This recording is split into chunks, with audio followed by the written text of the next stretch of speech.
to the health of the bride, the health of the bridegroom, the health of this country, that country, the parents of the bride, to the health of the best man, the bridesmaids, and the workplace. The drink keeps going down because you are sipping, you are drinking, some are gulping.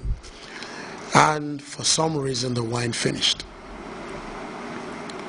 When that happens, it's a period of embarrassment. The same people who were enjoying and laughing are now ready to turn their tongue against you and make you a history, make you a byword. And the next wedding, they will say, that wedding, I'm not going. I remember that last wedding, the wine finished, the food finished. So here is this couple and their families on the verge of disgrace. In our days, it will be tweeted so fast and you'll be shocked and it will go viral. And they would snap the reception hall with no drink, because there are people who specialize in looking at these double doors that swing both ways, because they know that's where the food is coming from, that's where the drink is coming from. There are people who even sit around those areas, and in African English we say they balance, because people can be quite uncharitable in some of these occasions. They have a drink, they don't drink it, they put it down by the table, and when the other server is coming, they will call them in a very uncharitable way too. They do it like this: come. They put another bottle here, they put an aluminium pack here, they have stuff it in their bag. I've been into ceremonies when you can find people with 3, 4, 5 bottles, and I don't want to get in trouble, but unfortunately more often than not, from my observation, it's the women that tend to do that.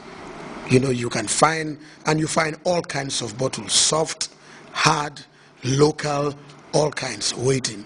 And sometimes maybe that is what happened, and it's not that the couple did not cater, but the drinks finished quickly because some people were just taking and taking and taking. So how was this problem to be solved?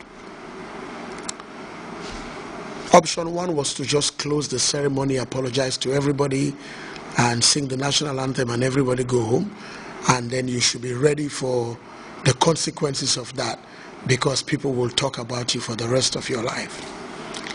Number 2 is to understand that because life is like that, you must have a plan B just in case. And I suspect that's why these days I notice that, at least within Christian circles, I tend to see that in a lot of weddings now, people that are invited are given table numbers and sometimes seat numbers. So that's to tell the gate crashers, don't come, you are not invited.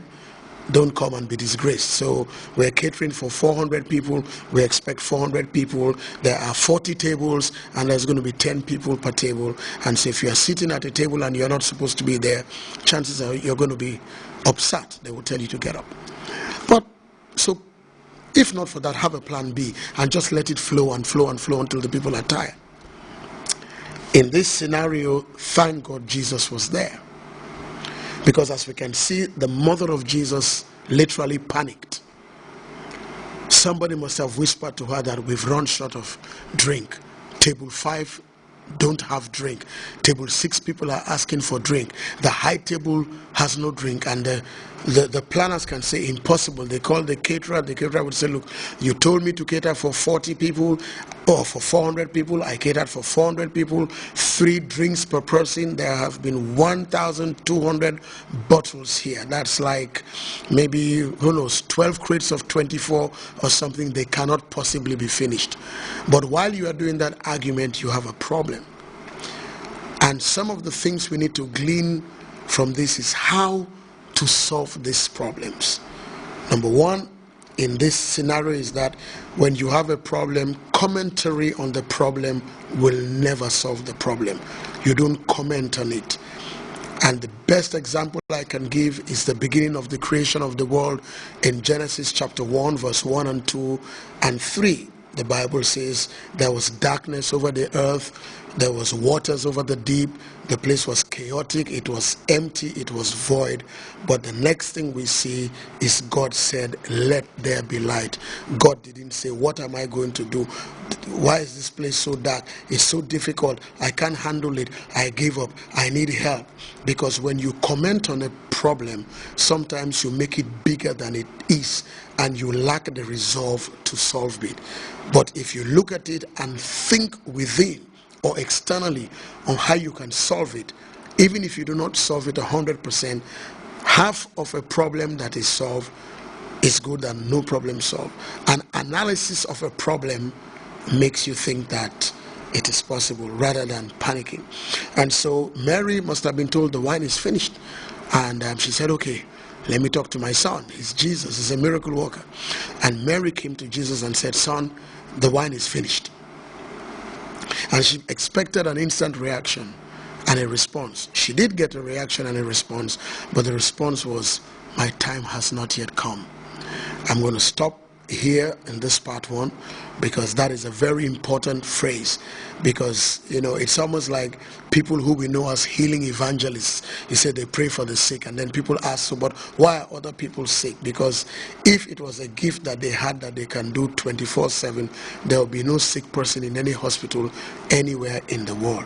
But there is something called the grace of God. The spiritual word is the word unction. When it comes upon you, it enables you to do something. And when God in his grace and mercy lifts it up, nothing can be done. Which means that for problems to be solved, we must be in the right timing. Not everything can be solved how, when, why, where we want. Because what you might think is a solution might just be a bigger problem. So Jesus said, I have nothing to do with you, woman. My time has not yet come. And Mary was smart. She turned to his servants and said, whatever he says to do, please do it. I'll pick up from here next week with those two statements. My hour has not yet come. My time has not yet come.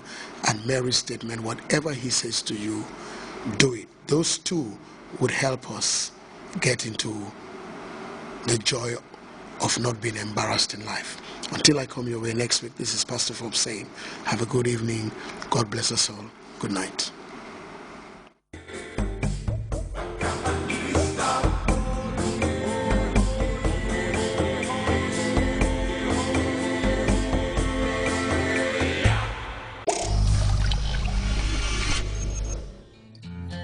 Come visit us at the Gambia Muslim Butchers. We pride ourselves as the Muslim butcher shop for all your beef needs. We are committed to healthy, quality, and freshness, and our prices are unbeatable. Try our unique line of steaks, beef burger, Grts Lebanese, butchered meat, and much more. Homemade flavors that you can cook on your own. Why wait? Hurry and visit us today at 101 Caraba Avenue, the Gambia.